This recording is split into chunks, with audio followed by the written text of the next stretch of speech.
Genç yaşından yazıldın tarihin yaddaşına.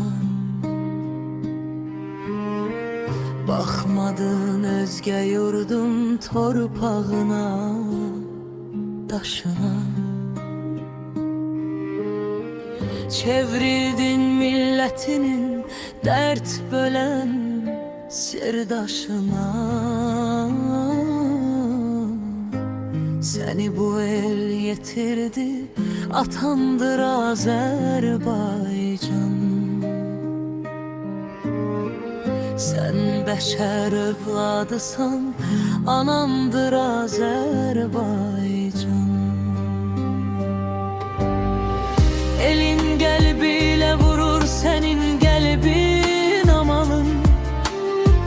Kömeğine gelecek her vaxt əqlin kamalın. Fəxri sen bu torpağın, bu məkanın, bu elin. Sen qurub yaradan, hamı belə söyləyir. Xalqın səni istəyir, ilhamını səsləyir. Sen düşmənlərdən azad eyləmisən vətəni.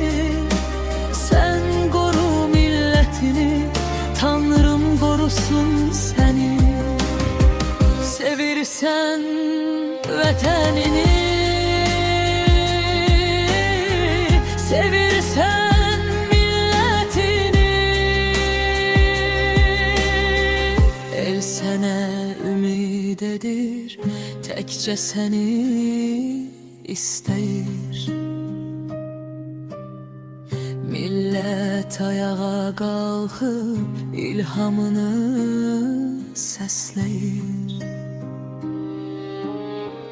Heydər kimi dahinin sən yanan işığısan.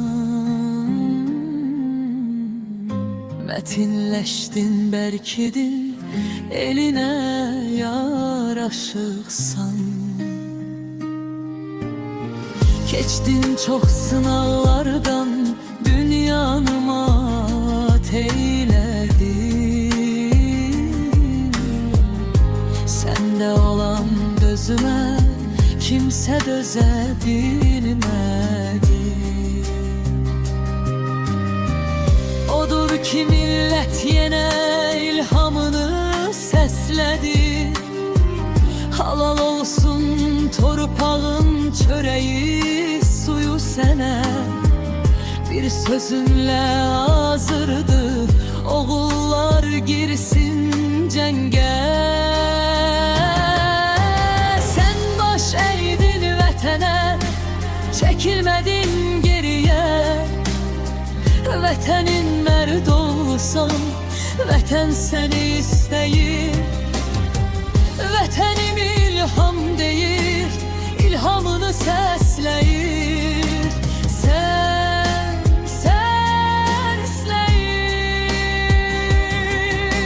səsləyir.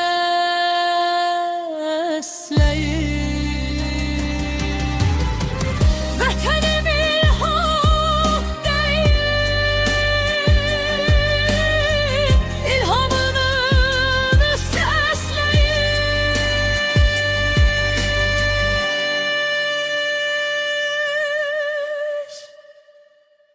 Vətənim ilham